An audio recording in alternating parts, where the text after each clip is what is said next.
being able to make time for yourself. I wish that was something that I understood then, because I really didn't understand the importance of self-care.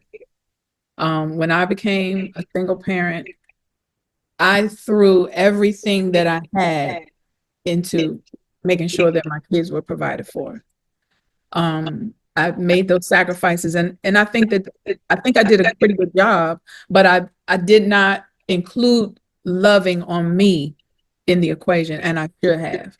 So that's something that is important, to find that balance, to make sure, even if it's 15 to 30 minutes a day, taking a hot bath undisturbed, being able to sit down and read a book, whatever those things that you love, that bring you peace, that fill your space emotionally and mentally and help you to find that energy and that strength that you need. We have to do those things. That is a priority. So if you got to tell your kid, I need you to go in your room, be creative, find some things in your room so you can have your private time, because I need this private time for myself. So welcome to Single Parent Success Stories, a podcast designed to inspire single parents. Here you'll find resources from self-care to finances to parenting and everything in between. Discover what it takes to thrive. Let the stories inspire you to what is possible.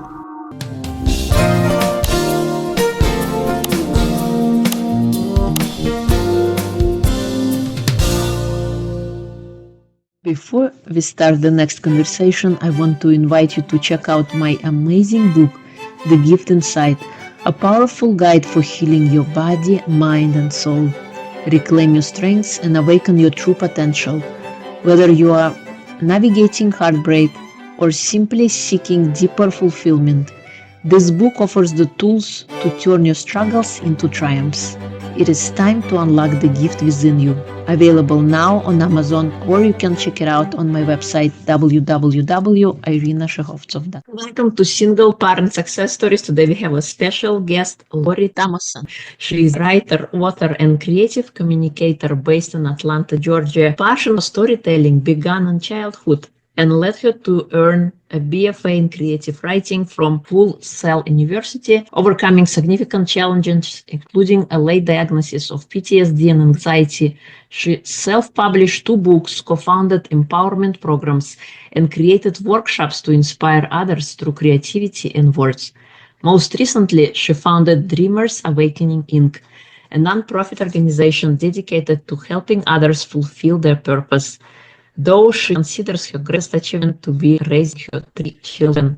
Welcome, Lori. It is a pleasure to have you. oh, it is an honor for me to be here. Thank you. Thank you. So please share with us, how did you become a single parent?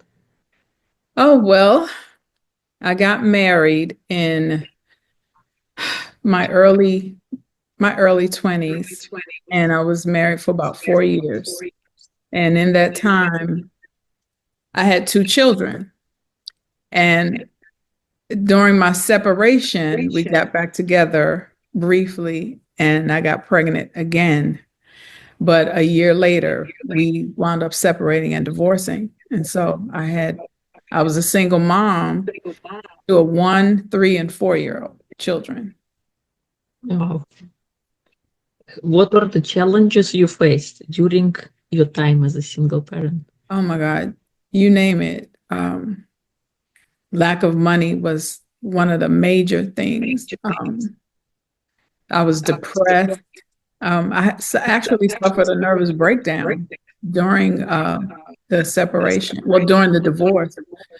But just challenges with work, because I got hurt on my job and I became incapacitated. And so just the anxiety of wondering where money was going to come from, just him not visiting the kids and them, just looking to me to be everything for them. And I really didn't even believe in myself at the time. But those are the major challenges, making sure that it seemed like anytime they were in school and they had some sort of school, they went to different schools. because they were in magnet school. So they went to two different schools, and at one time, three different schools. So attending school events, because they always seem to fall on the same day. I wound up having to get family members, you go with this kid, you go with this kid, and I'll go with the kid. But it was trying. It was hard. My saving grace was meeting two other single moms, and we became a support system for each other. Mhm. Yes. Wow, I know how you do it. How you did it. I have two kids, and I deep respect to anybody who has more and handling everything and Oh just yeah. I was day I to was day. just sharing with a friend. I said, being a single parent, I think is one of the hardest jobs in the world because you're doing everything by yourself. You're having to be there emotionally, physically, mentally, and you're still trying to take care of yourself as a woman. And you have these children and they're looking to you for everything. They depend on you. And so that's a heavy weight to carry. So my hat's off to every single mom because it is hard. Yeah, yeah. So other than your friends, what else helped you on your journey of Oh, single parenting? the Lord. The Lord. Shortly after, I think my son he wasn't quite a year old. And I had a cousin, she and I were really close. And she had started attending church and things of that nature. And she said that she wanted me to come along because I was a mess. I was an emotional mess. And I made a conscious decision that I was going to trust in God, that he was higher than me and he could help me. And in that journey, it was still hard, because I had a hard time trusting anyone at the time. I only trusted myself. Um, but he really helped me through like hard times. I cried on my knees so much, and I got involved in church, and I started taking classes and reading and praying, and those things helped, but it was still hard. It was not easy. Sometimes we have this fantasy that God comes along and just snaps a finger and life is, and you have the picket fence and life is just happy, but no, life is still life. Yes, yes. How did your career change or your work situation change as a result of becoming a single parent? Well, like I said before, I was working at the NAACP when I got hurt. And after I had to have back surgery, and I did not work for 5 years. And what helped, one of my friends, we started walking together. And, I cried. I was like, God, if you're going to help me take care of these kids, there's nothing wrong with my mind. So help me. So I got into spoken word and writing more, and I became active in my church. I was traveling with my church, doing spoken word and writing skits and things like that. And eventually, I did get another job. I started working with the Department of Health and Human Services, and I really liked that position, but it wasn't what God had planned. And I hurt my back again, and I had to have surgery Oh, again. Yeah. And this time I didn't work for 3 years, and I depended on public assistance and Social Security disability. And so that was a journey in itself, waiting to be approved and going through all of the medical testing and everything. But that helped me. And a few years later, I did start working at an elementary school, which was great. And that way, I started helping other parents, and I became a school-based parent liaison. And so not only was I a single parent to my kids, I was coaching and mentoring other parents, other single parents. And that's how I started my after school mentoring program. Please tell more about that. Yeah. So at the school was a Title I school, and it was in a low income area. So you had a lot of the challenges that of being a low income parent, find money, just a whole mindset, that poverty mindset that comes along with it, of feeling helpless and thinking that the government is supposed to help you, supposed to take care of all of your needs, but you really have to. I help people to change their mindset so that they learn how to become advocates for their children, learning what they had rights and responsibilities. So my mentoring program, it was for girls in third through sixth grade, but I wind up mentoring parents as well, because I found that you have to help the whole family. In order to reach the child, you have to be able to provide information and empowerment to their parent. And so that's what I did. And that's where I am doing now with my nonprofit, just getting it off the ground. It's the same premise of helping people to be able to find their purpose in life. So whatever barriers are hindrances to them becoming who they're supposed to be, I work on those. So if it's trauma, we're going to deal with the trauma. If it's unemployment, we're going to work out ways so that you can learn how to stand and be proud of who you are, being able to face whatever challenges, whatever fears and insecurities. We're going to work on those things, because this is what God has shown me. He showed me how to do it with my own life. And so I'm passionate about helping other people to find their purpose, to find what makes them unique and build on that, and to be able to face the past, because I had to face mental illness issues that I wasn't even aware of. And so this journey has been long, it's been hard, but in the end, I have found peace, I have found power and passion to helping other people to do the same thing. Oh, wow, that's beautiful. And yeah, that's awesome. What kind of advice would you share with single parents who are just stepping onto the journey of single parenting? That they can do it, despite, because a lot of times we believe that we really can't, but we still trying hard. But you're not alone.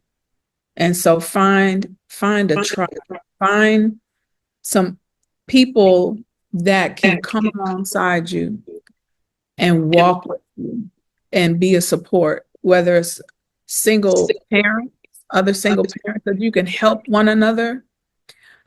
Or I found other mothers there, because my friends had mothers and I leaned on them. I would ask them advice. They loved on me. And so that's the thing. I think the biggest thing, being a single parent, especially if the father doesn't want to be there, you can't force them. You cannot control what other people do. You can only control what you can do. And you're not alone. There are people that are out there to help you, to not be prideful. Ask for help. Find out what it is that you really need. Because there's a difference in what we think we need versus what we really need. Like my biggest thing is I always thought I need money. I need money. I need money. I need money. But what I needed was I needed encouragement that I would be a good parent because I really did not believe that I could provide what they needed. And so there were certain things that, because there were things that I lacked coming up at growing up as an adult that I didn't get as a child. And so when I was parenting my kids, because I felt like my mother wasn't a good mother, I was always say, well, what would a good mother do? So all the things that I didn't get coming along, like I never got to go to a children's movie or anything like that. I went all the way to the extreme, and my kids went to all the children's movies and they had to go on the first day that they came out. And then when the VHS tapes, I'm dating myself. When the VHS tapes came out, I had to buy it. So because I thought a good mother would make their children happy. And I had to realize that sometimes your children are going to be sad.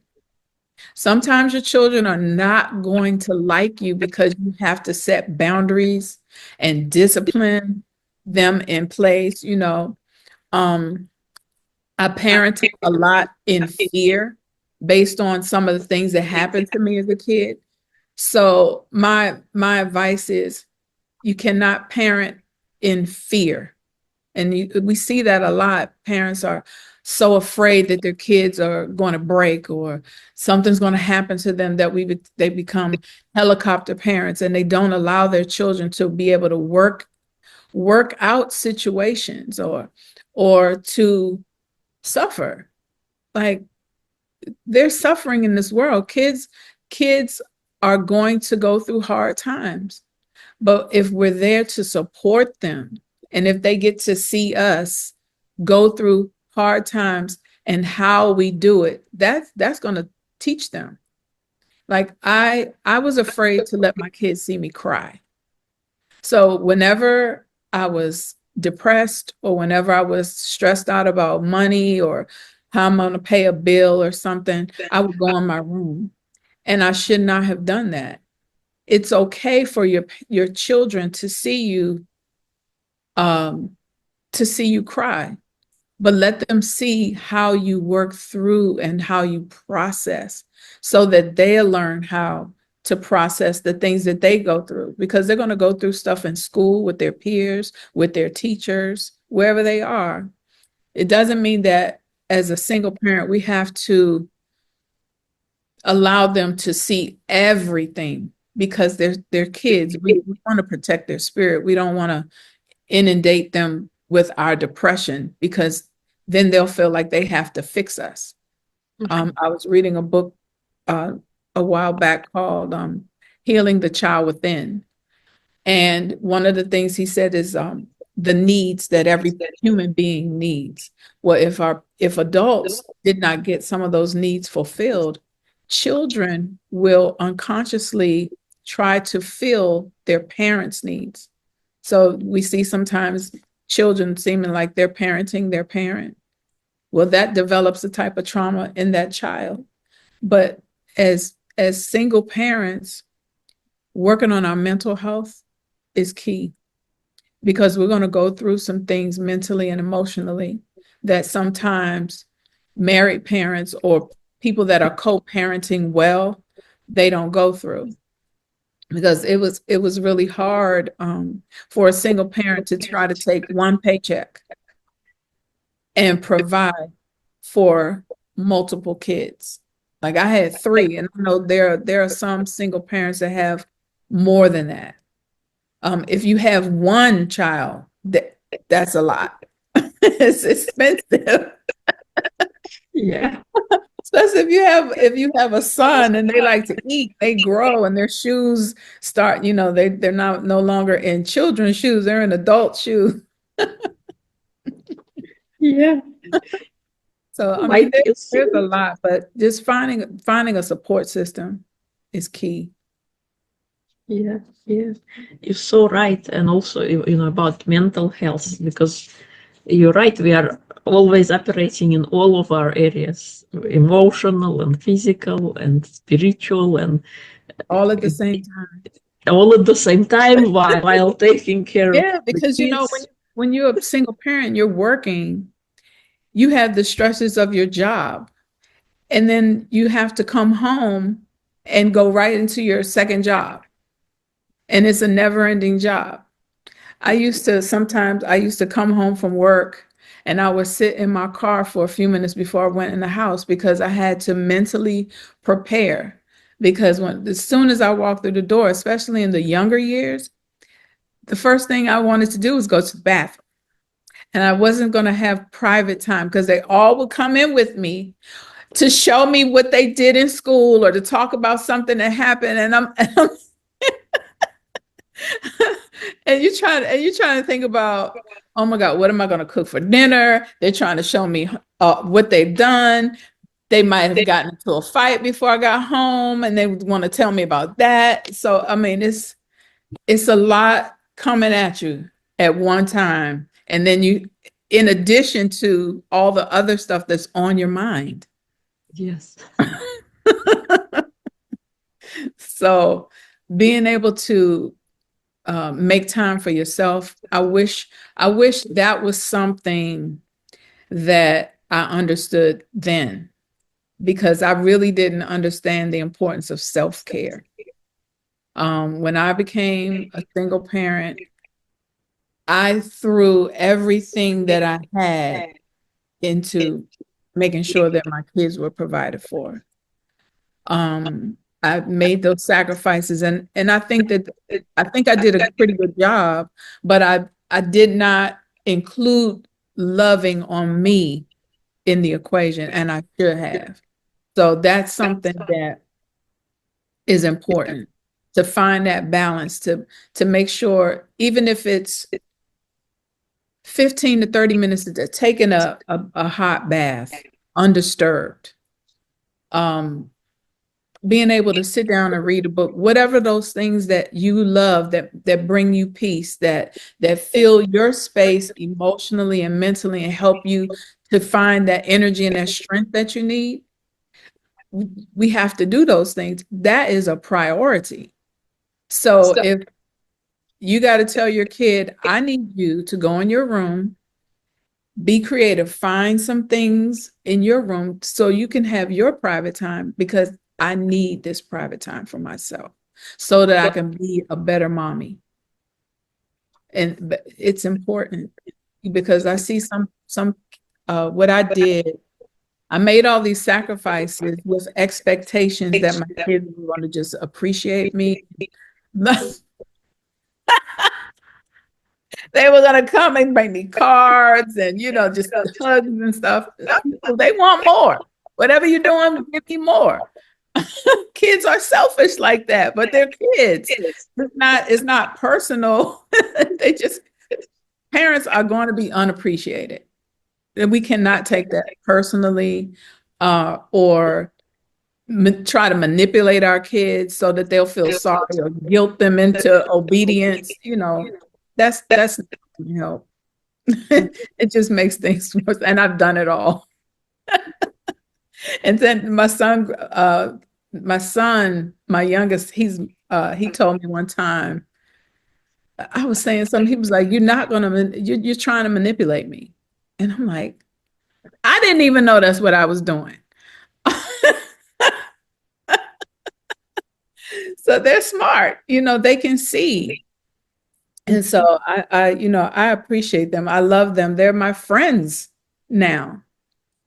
Some kids, they don't like their parents. They don't have good relationships, but I can truly say that my children they're my friends now. I'm still their parent, but I get to do it in a different way. When they call me and ask me for advice about this, about finding a doctor or, just aftercare or whatever issues they may have, they ask me. And so I appreciate that. I don't have to tell them what to do or guide them. I can be there kind of like a coach, but still a mom, and support them with their kids because they all have families now. My son is he's a single dad now. My oldest, she's a single mom. My middle daughter, she's married with 4 kids, but they all have different needs. Um, I see them working through things. Sometimes they do things the way that I did them, which is kind of, like, oh, okay, they, but some of them improve. Like my daughter, I'm asking her how to do stuff. So that is just, they're a blessing. Awesome. What do you think is the most important trait to instill in a child? The most important what? Trait. The most important trait that of what? Being To a single. instill in a child. Finding God.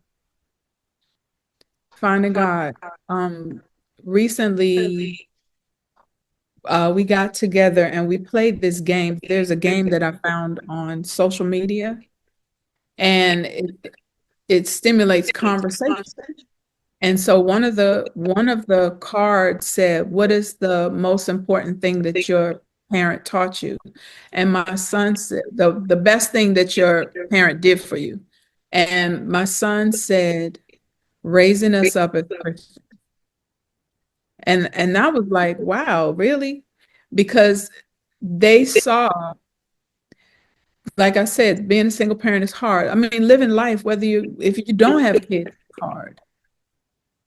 But being able to have a power that's greater than you to lean on, to go to when I'm feeling down, I can go to God and I can talk to God.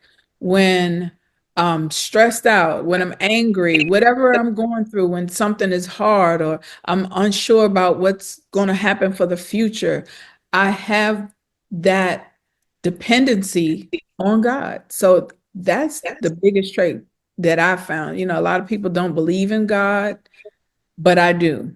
And he has helped me tremendously through life because I remember one time praying when I had started going to church, and listening to the different messages and just watching how people navigate their life spiritually. It got to the place where I kind of trusted him. And I remember being on my knees and praying, and I said, "Okay, God, I'm gonna give you my kids. You take care of my kids. You do right by my kids." That's how I talked to him. And he said, "Lori, not only can I take care of your kids, but I can take care of you too." And I'll never forget that. I'll never forget that moment because I didn't trust him with my life yet. But I realized that I didn't have everything that I needed to help them, and I needed him for them. But I wasn't ready to trust him with my heart. My heart had been broken one too many times. And then I had other childhood traumas that I had never dealt with. And so, because of that, seeing God in that parental role, when your natural parents have let you down or disappointed you, or you didn't feel love from them, it's hard to now say, "Okay, I'm going to trust this invisible being that everybody says that I need, but I can't see him." And then, okay, I'll give him my life. And then, okay, well, when does the good stuff start? Because it's still hard. I still get fired. I got fired off of a job pregnant. and, Oh my and God. when I was pregnant with my son, and I had just started really kind of going to church and praying a little bit. And I thought that, once I started doing that, everything was going to work out fine. And I went to the doctor. I was having a contraction, and I was only like 30 some weeks pregnant. And she said, "You may have to go on bed rest." And I was like, I can't go on bed rest. I'm a single parent. I got kids. I got to go to work. And maybe about 2 weeks later, I got fired off my job. And I was so depressed. I think I cried every day almost through the rest of that pregnancy. But I was home. I was That was God's way of allowing me to be home to make sure that my son was born healthy. And then we had this huge snowstorm that I was trapped in the house. I couldn't get out. so but I didn't see that as God providing and God loving me. I didn't see it. I saw it as God, you letting me down because I don't have a job now, and they're going to come and put me out of my apartment. But it didn't happen. My mom stepped in. I had relatives to step in. There were government agencies that helped me, churches that I found that helped me get my bills paid, and I didn't lose my home. And so when I look back now, I understand that He's that parent. Like we have to be, like I said earlier, sometimes your kids are going to be disappointed in you. Sometimes your kids aren't going to understand what you're doing or why you're doing it. Sometimes they're going to be angry with you. And God is that He's that parent that says no. And when he says no, he means no. Sometimes we cave. If our kids nag us enough, we cave, or we start feeling guilty, you know. But God is that parent that says, no, I'm not going to do it because this is going to be what's best for you. And if you have to be upset and angry, I can help you after you realize what I'm doing. Yeah, you're right. You're right. Thank you. If you had to, what is your superpower? You had to choose one. My superpower? I think my superpower is, oh gosh, talking. I'm serious. I think that's a superpower. I used to get in trouble all the time when I was young for talking in class, being disruptive. Um, then I stopped talking. But when it came to me finding my purpose, I was like, God, what is my purpose? I don't know how to do anything. I couldn't sing enough to be able to write songs and letters. I said, the only thing I know how to do, God, is talk. I didn't see the power in that.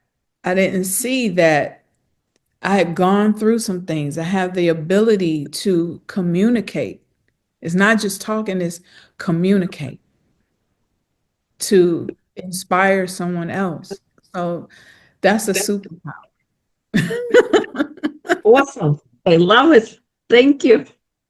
Are there any fun projects you're working on that you like to share?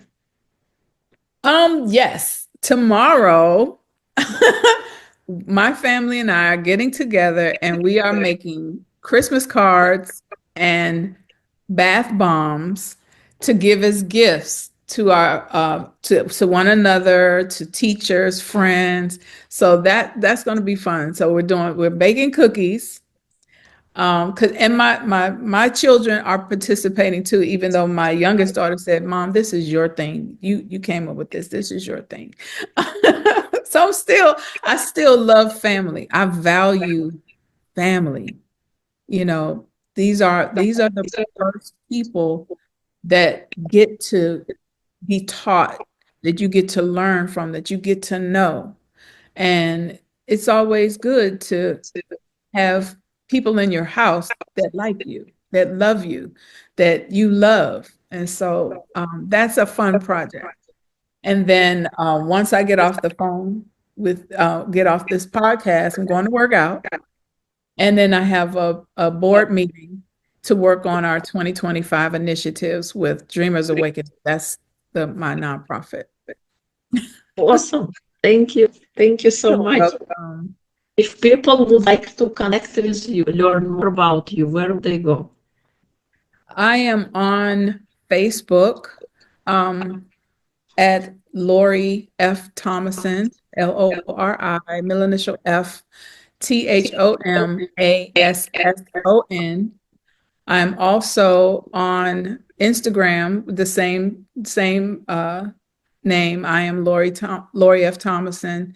I haven't created my Dreamers Awakening yet. I'm working on that website and all the social media, so that will come out. But that's a way to get in touch with me through Facebook and Instagram. Thank you. Thank you. Is there anything I haven't asked that you would like to share? Is there anything what?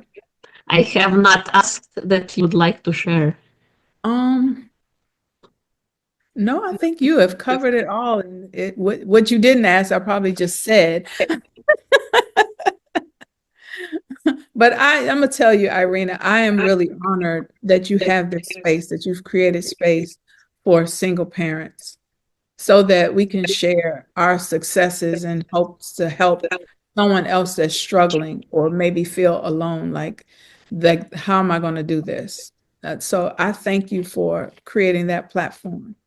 Thank you. Thank you. And I couldn't have done it with wonderful guests like yourself to share the stories. So thank you so much for coming and sharing your life story with us. It's been a pleasure to have you. Thank you. Thank you. My pleasure.